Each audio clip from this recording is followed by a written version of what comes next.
दोस्तों, मेरा नाम नव्या है और मेरी उम्र 20 साल है। अभी मैं कॉलेज में पढ़ाई कर रही हूँ और मैं एकदम बिंदास लड़की हूँ और मैं कॉलेज करने के लिए मेरे मासी के घर आई हुई हूँ। मेरे मौसा एक प्राइवेट कंपनी में जॉब करते हैं। वह दिखने में ठीक ठाक लगते हैं, जबकि मेरी मौसी दिखने में आसमान से उतरी हुई एक परी की तरह लगती है।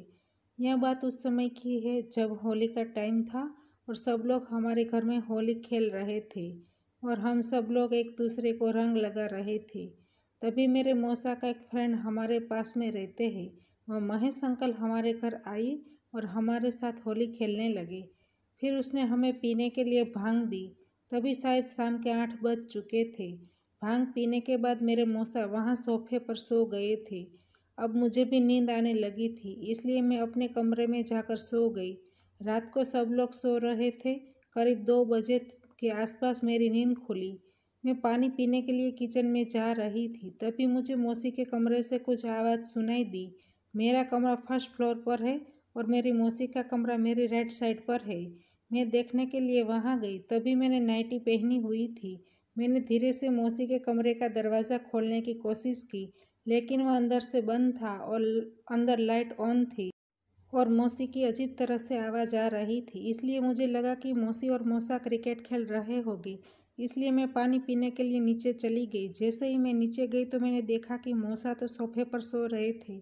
उसको देखकर मैं चौंक गई, इसलिए मैं अब जल्दी से पानी लेकर ऊपर मौसी के कमरे के पास आ गई और कमरे के अंदर देखने की कोशिश करने लगी। तभी मेरी नज़र खिड़की पर गई, वह थोड़ी खुली हुई थी। वहाँ से मैंने अंदर देखा तो मेरे होश उड़ गए। महेश अंकल मेरी मौसी को जोर जोर से शॉट मार रहे थे। थोड़ी देर बाद मौसी उनके मशीन पर बैठकर जंपिंग करने लगी।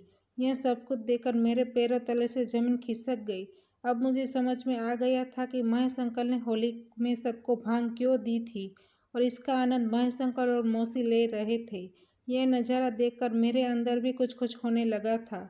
यह कार्यक्रम लगभग 2 घंटे तक चला। क्रिकेट खेलने के बाद दोनों पसीने से भीग गए थे। तभी अचानक अंकल की नज़र खिड़की पर पड़ी और मैं उसको दिख गई और वह मुझे उनके कमरे में ले गई और मैं तो पहले से ही रेडी थी। फिर मेरे साथ हुआ ऐसा कि मैं आपको क्या बताऊँ। तो दोस्तों, हमारी कहानी यहीं पर समाप्त होती है। आपको कहानी पसंद आई है तो वीडियो को लाइक करें और शेयर करें और चैनल पर नए हैं तो चैनल को सब्सक्राइब करें और हाँ, नोटिफिकेशन बेल को ज़रूर दबाएं ताकि आने वाली अगली अपडेट आपको सबसे पहले मिल सके। धन्यवाद।